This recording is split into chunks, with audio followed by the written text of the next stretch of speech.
여러분, 지금 이 이야기를 듣고 계신 분들 중에 혹시 이런 경험 해보신 적 있으신가요? 분명히 처음 만나는 사람인데 어디선가 본 것 같은 느낌. 낯설어야 할 얼굴인데 가슴 어딘가가 먼저 알아보는 것 같은 그 이상한 감각. 오늘 들려드릴 이야기는 바로 그런 이야기입니다. 잊으려고 산에 올랐다가 오히려 기억해버린 한 남자의 이야기. 그리고 세월이 흘러 흐릿해진 줄만 알았던 첫사랑이 사실은 한 번도 끝난 적이 없었다는 걸 깨닫게 되는 이야기입니다. 끝까지 함께 해주세요. 48살. 이름이 산행이라서 운명처럼 산을 좋아하게 된 건지 아니면 산을 좋아하다 보니 이름이 딱 맞아떨어진 건지 그는 스스로도 잘 몰랐습니다. 다만 확실한 건 이 남자에게 산은 그냥 취미가 아니었습니다. 산은 그의 숨구멍이었습니다. 살아가기 위한 공기였습니다. 2년 전 산행 씨는 아내를 잃었습니다. 오랜 투병 끝에 봄이 막 시작되려던 어느 날 새벽이었습니다. 병원 복도에 혼자 앉아 창밖을 바라보던 그 새벽의 하늘빛을 그는 아직도 잊지 못합니다. 검지도 않고 밝지도 않은 그 어중간한 회색. 세상이 아직 깨어나지 않은 시간에 그의 가장 소중한 사람이 조용히 떠났습니다. 장례를 치르고 나서 첫 번째로 한 일이 산에 오르는 것이었습니다. 아무도 없는 이른 아침 등산화 끈을 묶으면서 그는 생각했습니다. 그냥 걷다 보면 뭔가 달라지겠지. 그냥 오르다 보면 숨이 차서라도 잊을 수 있겠지. 하지만 산은 그를 쉽게 잊게 해주지 않았습니다. 걸을수록 오히려 아내의 얼굴이 더 선명해졌습니다. 저 바위 모퉁이에서 아내가 먼저 올라가 손을 흔들던 것, 저 벤치에서 둘이 나란히 앉아 캔커피를 마시던 것, 저 나무 아래서 아내가 허리를 굽혀 야생화 이름을 읽어주던 것, 산은 기억을 지워주는 곳이 아니었습니다. 오히려 산은 기억을 더 또렷하게 만들어주는 곳이었습니다. 그래도 그는 계속 올랐습니다.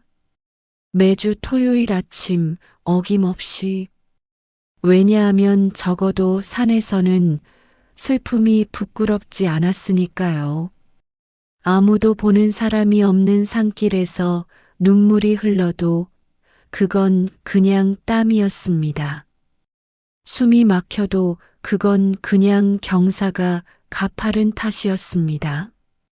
산은 그의 슬픔을 판단하지 않았습니다. 그렇게 2년이 흘렀습니다. 2년이 지나도 슬픔은 사라지지 않았습니다. 다만 그 슬픔의 형태가 조금 달라졌습니다. 처음에는 날카로운 칼날 같았습니다. 언제 어디서 베일지 모르는 그 예측할 수 없는 아픔. 그런데 2년이 지나자 그 슬픔은 조금 무뎌졌습니다. 칼날이 아니라 돌덩이처럼 날카롭지는 않지만 무겁게 늘 가슴 한편에 자리를 잡고 앉아서 말없이 그를 짓누르는 그런 슬픔이 되었습니다. 그리고 슬픔보다 더 무서운 게 찾아왔습니다. 외로움이었습니다. 아무도 없는 집에서 아무도 없는 밥상을 앞에 두고 아무도 없는 저녁을 보낼 때 그 텅 빈 시간의 무게가 어떤 날은 슬픔보다 더 버거웠습니다. 그러던 어느 봄날이었습니다. 4월의 두 번째 토요일, 산행시가 북한산으로 향하던 날 아침, 하늘은 맑았습니다. 유난히 마음이 아플 만큼 맑았습니다. 그런 날이 있잖아요. 날씨가 너무 좋아서 오히려 더 쓸쓸한 날. 세상은 저렇게 환한데 나만 이 안에서 어두운 것 같은 그런 날. 그날이 딱 그런 날이었습니다. 그는 배낭을 챙기면서 혼잣말을 했습니다. 오늘은 조금 더 깊이 들어가야지. 사람이 적은 코스로 그냥 걷고 싶다. 아무 생각 없이 그냥 내려놓고 싶다. 모든 걸. 그 무거운 돌덩이 같은 슬픔도, 텅 빈 집으로 돌아가야 한다는 사실도, 내일도 그 다음 날도 혼자라는 것도 다 내려놓고 그냥 산만 보고 싶다. 등산로 입구에 도착했을 때 벚꽃이 절정이었습니다. 분홍빛 꽃잎들이 바람에 흩날리며 산길을 덮고 있었습니다. 아름다웠습니다. 그런데 그 아름다움이 왠지 가슴을 콕콕 찌르는 것 같았습니다. 아내가 벚꽃을 좋아했거든요. 매년 이맘때면 아내는 꼭 산에 오르자고 졸랐습니다. 벚꽃이 피면 산에 가야 해. 저 꽃들이 지기 전에. 이제 그 말을 해주는 사람이 없었습니다. 그는 빠른 걸음으로 꽃잎 속을 헤치고 걸어 들어갔습니다. 내려놓으러 왔다. 생각하지 말자. 그냥 걷자. 평소에 잘 가지 않던 코스였습니다. 조금 더 험하고 사람들이 덜 다니는 길. 오르막이 가팔라서 숨이 금방 차올랐습니다. 그게 좋았습니다. 숨이 차면 다른 생각을 할 틈이 없으니까요. 그는 계속 올랐습니다. 한 발 한 발, 숨을 몰아쉬며 땀이 흐르는 걸 느끼며 그렇게 1시간쯤 올랐을까요? 그때였습니다. 산길 한켠에 누군가 주저앉아 있었습니다. 처음에는 그냥 쉬는 건가 싶었습니다. 그런데 조금 더 가까이 가보니 아니었습니다. 한 여자가 바위 옆 땅에 주저앉아 한쪽 발목을 두 손으로 감싸 쥐고 있었습니다. 표정이 일그러져 있었습니다. 아프다는 게 한눈에 보였습니다. 등산복 차림이었고 배낭은 옆에 내려놓은 상태였습니다. 그런데 이상한 건 그녀 주변에 아무도 없었습니다. 혼자였습니다. 산행씨는 걸음을 멈추고 다가갔습니다. 괜찮으세요? 여자가 고개를 들었습니다. 그 순간 산행씨의 발이 멈췄습니다. 심장이 한 박자 빠르게 뛰었습니다. 아니, 빠르게 뛴 게 아니라 그냥 멈춘 것 같았습니다. 그리고 다음 순간 전혀 다른 박자로 다시 뛰기 시작했습니다. 뭔가 이상했습니다. 분명히 처음 보는 얼굴이었습니다. 그런데 낯설지가 않았습니다. 낯선 얼굴인데 낯설지 않은 그 느낌. 저 눈매를 어디서 봤지? 저 입술선을, 저 눈빛을. 여자가 조심스럽게 대답했습니다. 발목을 접질렸어요. 내려가려다가 더 아파서 그냥 앉았어요. 산행씨는 얼른 무릎을 꿇고 앉았습니다. 볼게요. 심하게 다치신 건 아닌지. 그는 응급처치를 할 줄 알았습니다. 젊을 때 산악부 출신이었거든요. 배낭에서 탄력 붕대를 꺼내 발목을 조심스럽게 감아들였습니다. 여자는 아프면서도 고맙다고, 죄송하다고 두 마디를 번갈아 가며 했습니다. 그 말투가 또 이상하게 귀에 익었습니다. 내려가셔야 해요. 저 혼자 가도 괜찮을 것 같아요. 산행씨는 웃었습니다. 그 말투는 또 뭔가요? 혼자 어떻게 내려가세요? 제가 도와드릴게요. 두 사람은 그렇게 내려가기 시작했습니다. 산행씨가 한쪽 팔로 여자의 팔을 받치고 천천히 한 계단씩 2시간 남짓의 하산이었습니다. 그 2시간 동안 산행씨는 내내 이상한 기분에서 벗어나지 못했습니다. 자꾸 훔쳐보게 되는 얼굴. 분명히 처음인데 익숙한 이 느낌. 어디서 봤을까? 어디서? 내려오는 길에 조금씩 말이 오갔습니다.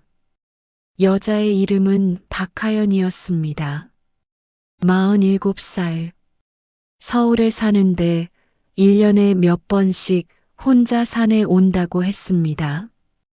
오늘은 코스를 잘못 봐서 예상보다 험한 길로 들어섰다가 발을 접질렸다고 말하면서 조금 민망한 표정을 지었습니다. 어른이 되어서도 지도 하나 제대로 못 읽냐고 스스로를 나무라듯이 산행씨는 아니라고 했습니다. 저도 처음엔 매번 길을 잃었다고. 산은 와봐야 아는 거라고. 하연씨가 웃었습니다. 그 웃음을 보는 순간 산행씨의 가슴 어딘가가 쿵 하고 내려앉았습니다. 왜지? 왜 저 웃음이 이렇게 익숙하지? 산 아래 작은 국밥집이 있었습니다. 등산객들이 많이 들르는 곳이었습니다. 산행씨는 하연씨에게 거기서 좀 쉬었다 가시겠냐고 물었고, 하연씨는 잠깐 망설이다가 네, 그러고 싶다고 했습니다. 그 망설임도 이상하게 낯설지 않았습니다.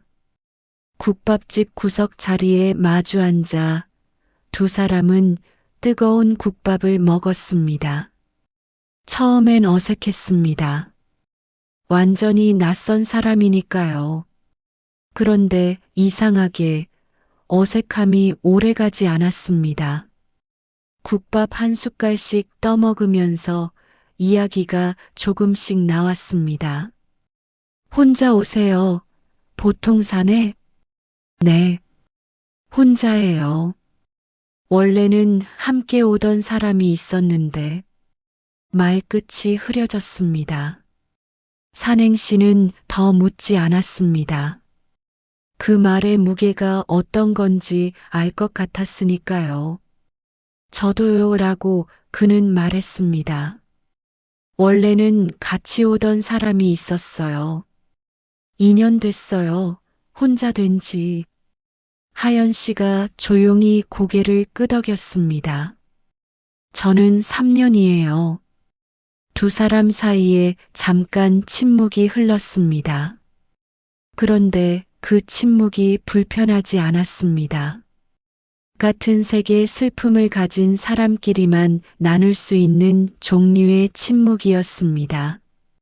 말하지 않아도 이해가 되는 그런 침묵. 국밥을 다 먹고 나서 하연씨가 무심코 이런 말을 했습니다. 저 사실 북한사는 2번째예요. 대학 때 MT로 한 번 왔었거든요. 그때도 길을 잃었어요. 웃기죠? 그때도 누가 도와줬는데. 말하다가 말을 흐렸습니다. 뭔가 오래된 기억에 닿은 것처럼 눈빛이 잠깐 먼 곳을 바라보았습니다. 산행씨의 숟가락이 멈췄습니다. 심장이 이상하게 뛰었습니다. 대학 때 MT, 북한산, 길을 잃었다. 누가 도와줬다. 그 단어들이 머릿속에서 하나씩 맞물리기 시작했습니다. 마치 아주 오래된 자물쇠에 열쇠를 꽂는 것처럼 딸깍, 딸깍. 산행시는 조금 이상한 기분으로 물었습니다. 몇 학번이세요? 하연 씨가 웃었습니다. 왜요? 선후배 확인하시려고요? 저 97학번이에요. 산행시의 입이 조금 벌어졌습니다. 그는 98학번이었습니다. 그리고 2학년이던 봄, 그러니까 1999년 봄, 산악부 MT가 있었습니다. 북한산으로. 그때 길을 잃고 울고 있던 여자애를 도와준 적이 있었습니다. 그 후로 며칠을 가슴이 두근거렸던 기억이 있었습니다. 이름을 물어보지 못한 게 평생 후회로 남아있는 그 여자. 하지만 확신할 수 없었습니다. 그건 25년 전 일이었습니다. 얼굴도 가물가물했습니다. 설마라고 생각하면서도 혀가 굳어버렸습니다. 차마 물어볼 수가 없었습니다. 틀리면 너무 민망하니까요. 그리고 또 맞으면 어떻게 해야 할지도 몰랐으니까요. 그는 아무것도 묻지 않았습니다. 그냥 웃으면서 말했습니다. 아, 그러셨어요. 두 사람은 전화번호를 교환하고 헤어졌습니다. 하연 씨의 발목이 걱정된다며 산행 씨가 먼저 연락처를 물었고 하연 씨는 잠깐 망설이다가 알려줬습니다. 헤어질 때 하연 씨가 인사를 했습니다. 오늘 정말 감사했어요. 덕분에 잘 내려왔어요. 산행 씨는 손을 흔들며 답했습니다. 발목 빨리 나으세요. 그게 첫 번째 만남의 끝이었습니다. 집으로 돌아오는 버스 안에서 산행 씨는 창밖을 내내 바라봤습니다. 머릿속이 복잡했습니다. 설마라는 생각이 떠나지 않았습니다. 하지만 25년이라는 시간이 문제였습니다. 사람이 25년이 지나면 얼마나 달라지는지, 그리고 그때는 워낙 짧은 만남이었으니까요. 몇 시간, 길을 잃은 여자를 찾아주고 등산로까지 데려다주고 그게 전부였습니다. 이름도 몰랐습니다. 전화번호도 교환하지 못했습니다. 그 당시에는 핸드폰도 없던 시절이었으니까요. 집에 도착해서 그는 오래된 앨범을 찾았습니다. 아내와의 결혼 전 사진들이 담긴 앨범.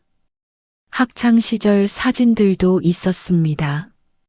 1999년 산악부 MT 사진. 봄 햇살 아래 북한산을 배경으로 찍은 사진들. 여러 장을 넘기다가 손이 멈췄습니다. 한 장의 사진. 여럿이 함께 찍은 단체 사진이 아니었습니다. 누군가가 찍어준 산행시 혼자 찍힌 사진이었습니다. 그런데 그 옆에 흐릿하게 한 여자가 있었습니다. 화면의 끝에 반쯤 잘린 채로 웃고 있는 모습, 옆모습. 산행시는 그 사진을 오래도록 들여다봤습니다. 모르겠다 라고 그는 생각했습니다. 알 수가 없다. 너무 흐릿하고 너무 오래됐다. 그는 사진을 앨범에 다시 넣었습니다. 그리고 아내의 사진이 놓인 액자 앞에 앉았습니다.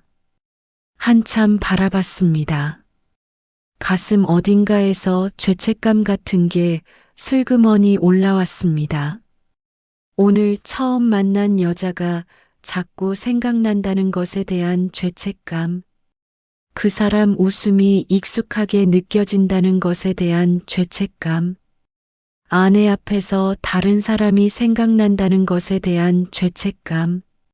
그는 오래도록 아내의 사진을 바라봤습니다.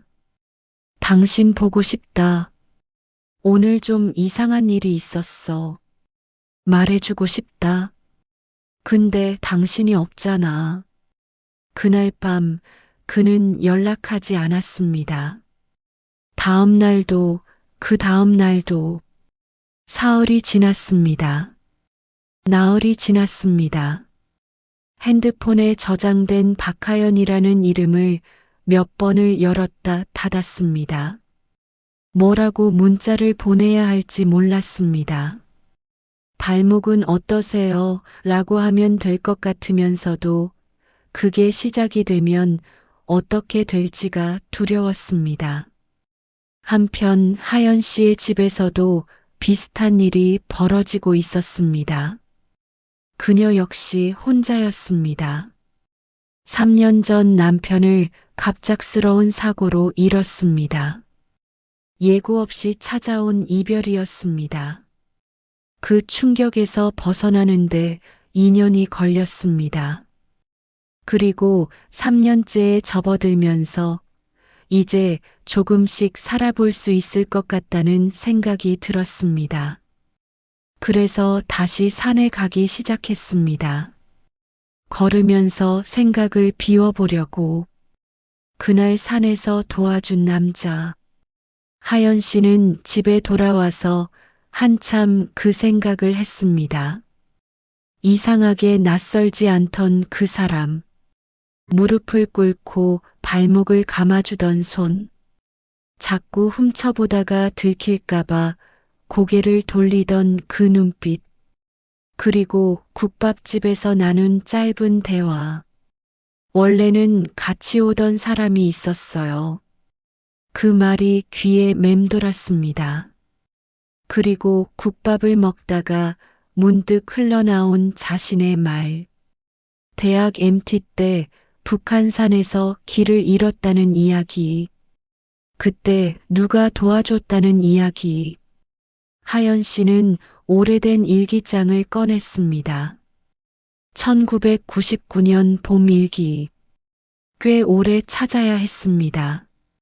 책장 가장 구석, 박스 안에 있었습니다. 손때 묻은 일기장, 빛바랜 표지, 4월 페이지를 열었습니다. 오늘 산에서 길을 잃었다. 겁이 나서 울고 있었는데 어떤 남자애가 도와줬다. 같은 학교 산악부 MTO네였다. 나보다 한 학년 아래. 이름이 뭐냐고 물어봤는데 뭔가 특이한 이름이라서 기억하려고 했는데 기억이 안 난다. 웃는 얼굴이 좋았다. 나중에 학교에서 만나면 좋겠다고 생각했는데 그 뒤로 한 번도 못 봤다. 기억에 오래 남을 것 같다. 하연 씨는 그 페이지에서 한참 눈을 떼지 못했습니다. 기억에 오래 남을 것 같다. 그 문장을 다시 읽었습니다.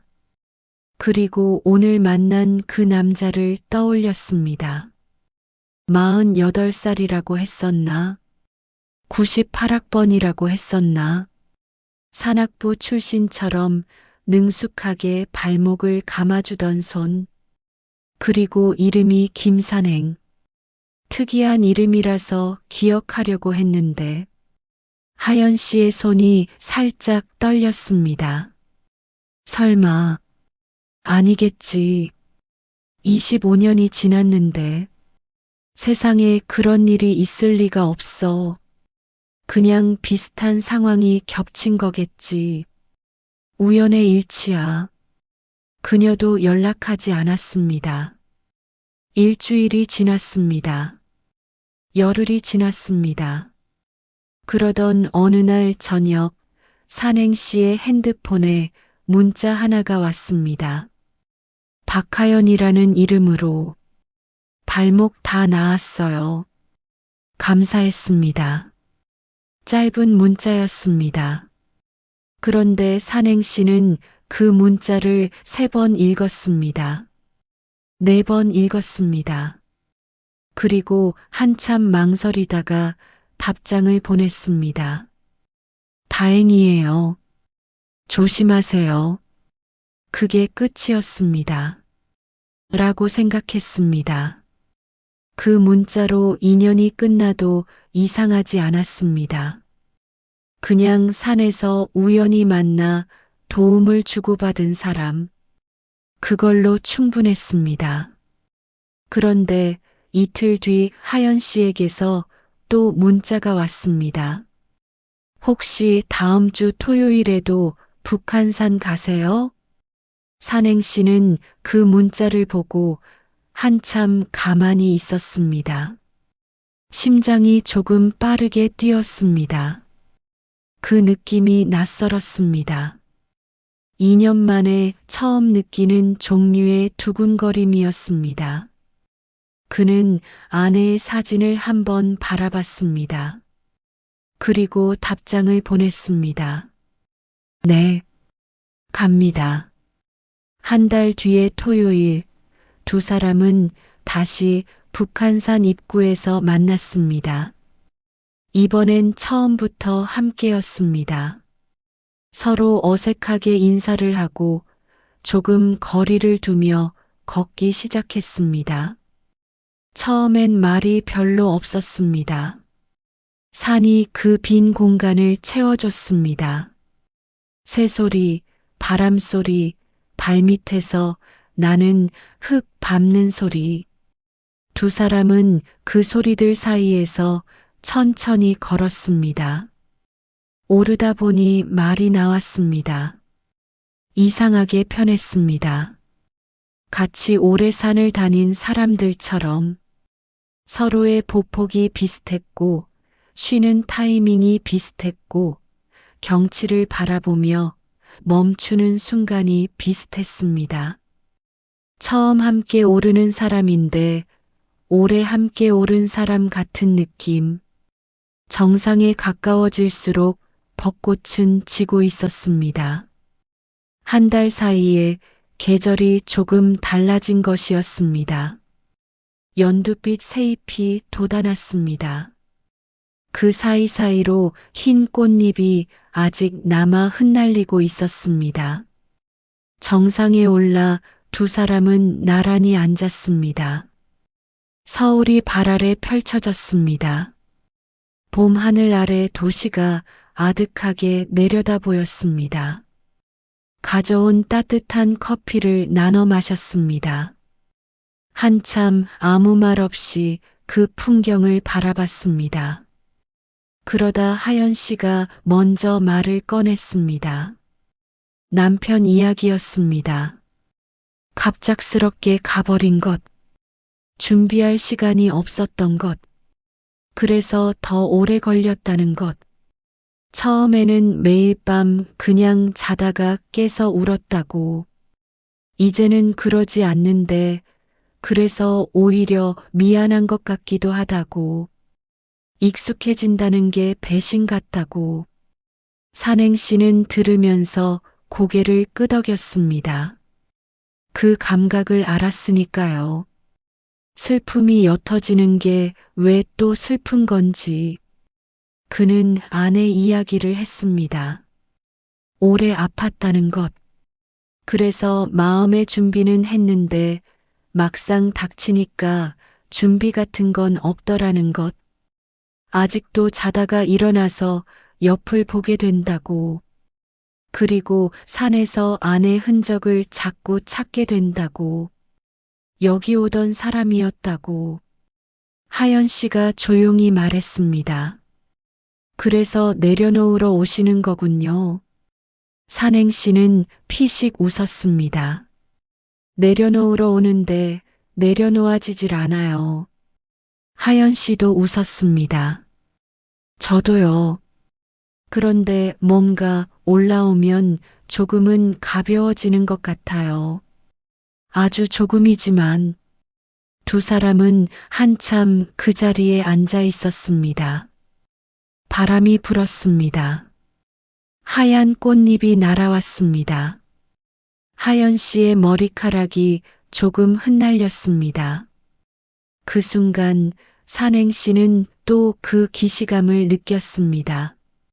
저 옆모습, 저 눈빛이 웃는 방식, 어디서?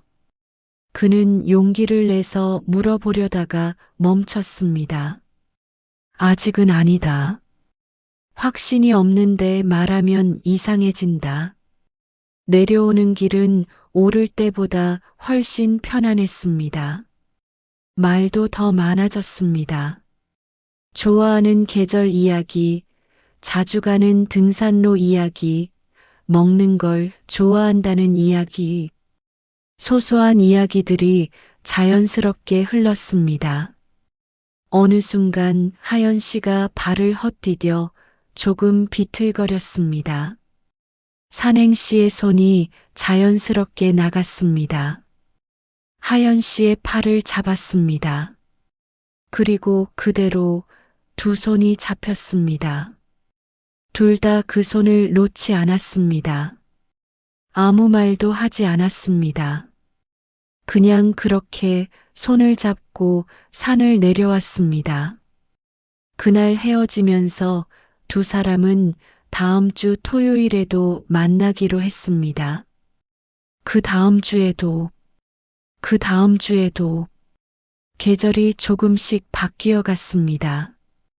벚꽃이 지고 연두가 짙어지고 초록이 울창해졌습니다. 두 사람은 그 계절 변화를 나란히 보았습니다. 매주 토요일마다. 그러는 사이 산행 씨의 마음속에서 뭔가가 조금씩 녹아내렸습니다.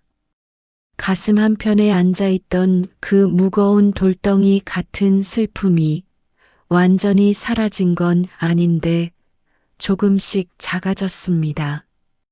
아내를 잊는 게 아니었습니다. 다만 그 슬픔이 전부가 아닐 수도 있다는 걸 알아가고 있었습니다. 하연 씨도 마찬가지였습니다. 3년 동안 혼자 짊어지고 다니던 무게가 이 사람 앞에서는 조금 내려놓아지는 것 같았습니다.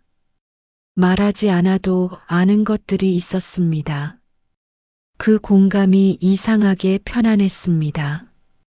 2달이 지난 어느 날이었습니다.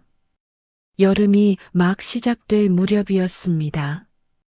산을 내려와 국밥집에 앉았을 때 하연 씨가 뜬금없이 이런 말을 했습니다. 저 대학 때 일기를 다시 읽어봤어요. 산행 씨가 국물을 마시다가 멈췄습니다. 하연 씨가 말을 이었습니다. 1999년 봄 일기요.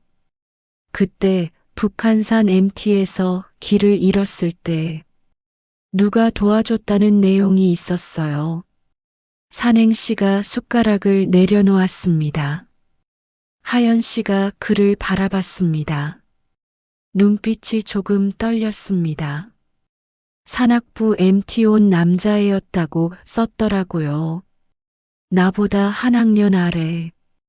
이름이 특이했다고. 기억에 오래 남을 것 같다고. 산행 씨의 심장이 빠르게 뛰었습니다. 하연 씨가 말했습니다. 설마 하는 생각은 했는데 너무 오래돼서. 근데 그게 자꾸 마음에 걸렸어요. 혹시 그때 그 사람이 맞아요? 산행 씨는 잠시 그녀를 바라봤습니다.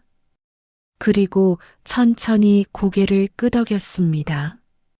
사실은 저도 처음 만났을 때부터 뭔가 이상하다 싶었어요. 낯선데 낯설지 않은 느낌. 하연 씨의 눈에 눈물이 고였습니다. 눈물이 고이는지도 모르는 것 같았습니다. 그냥 산행 씨를 바라보고 있었습니다. 산행 씨가 말했습니다.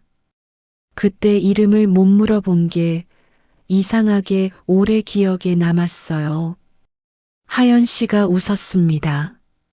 눈물이 고인 채로 웃는 그 얼굴이 25년 전 일기 속 문장과 겹쳤습니다.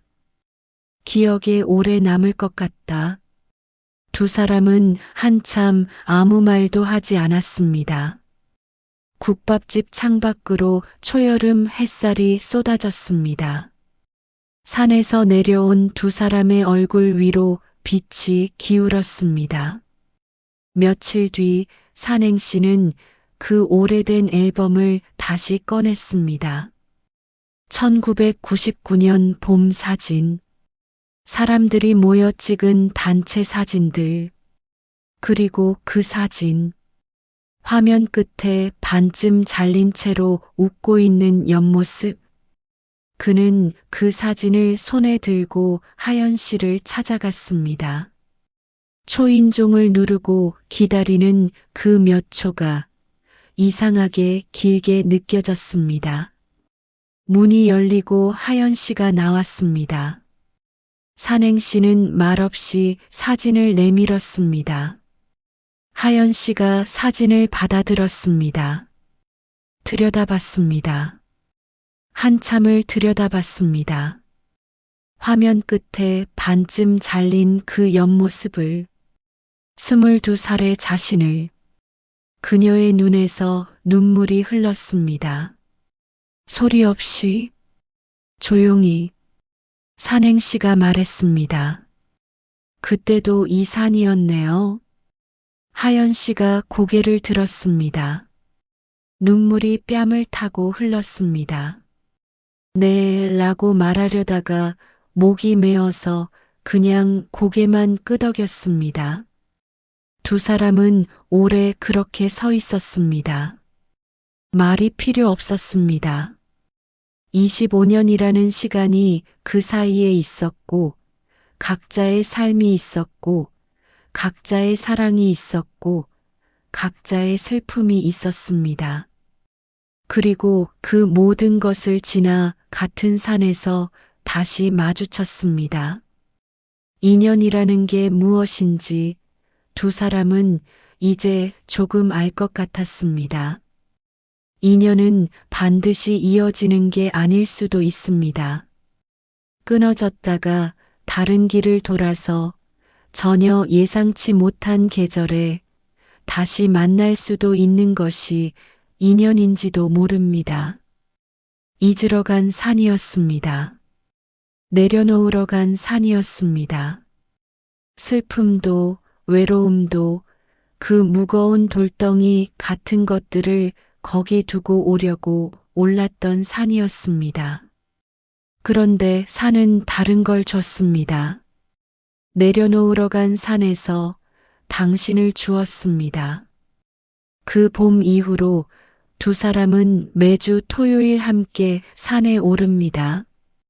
연인이라는 말을 먼저 꺼낸 사람은 없었습니다. 그런 이름이 필요하지 않았습니다. 다만 나란히 걷고, 나란히 쉬고, 나란히 내려옵니다. 오를 때 손이 잡히면 그냥 잡은 채로 걷습니다. 아무도 먼저 놓지 않습니다. 산은 오늘도 그 자리에 있습니다. 계절이 바뀌어도 산은 그 자리입니다. 봄이 오면 벚꽃이 피고, 여름이 오면 녹음이 우거지고, 가을이 오면 단풍이 들고, 겨울이 오면 눈이 쌓입니다. 그 모든 계절을 두 사람은 이제 나란히 봅니다. 그리고 산은 알고 있습니다. 22살 봄에 처음 엇갈렸던 두 사람이 47과 48배 다시 만나기까지 그 사이의 모든 시간을 산은 처음부터 알고 있었는지도 모릅니다. 언젠가 다시 오겠지라고. 두 사람이 각자의 슬픔을 다 겪고 나면 다시 이리로 오겠지라고. 세상에는 두 가지 종류의 만남이 있는지도 모릅니다. 처음 만나는 만남과 다시 만나는 만남.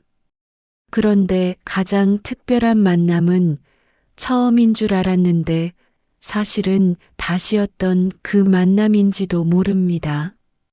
오늘 이 이야기를 들으시는 분들 중에도 어딘가 기억의 구석에 잊지 못한 사람이 있으실지도 모릅니다.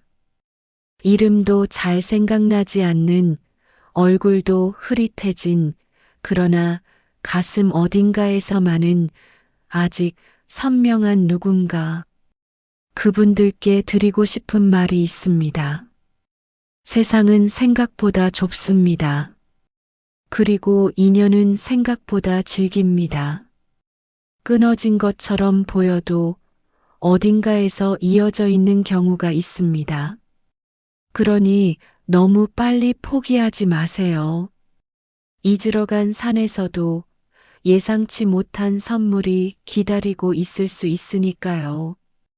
그리고 슬픔을 가지고 계신 분들께도 말씀드리고 싶습니다. 내려놓으러 어딘가로 가도 괜찮습니다.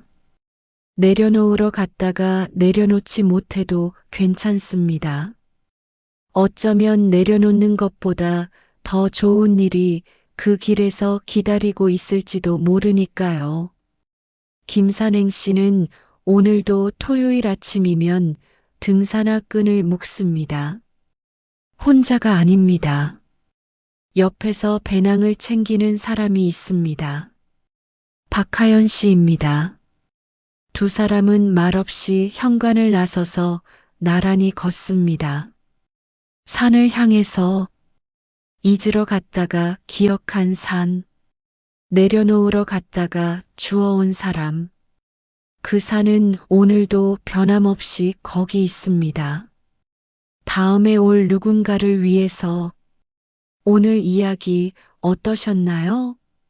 혹시 여러분 주변에도 이런 인연 이야기가 있으신가요?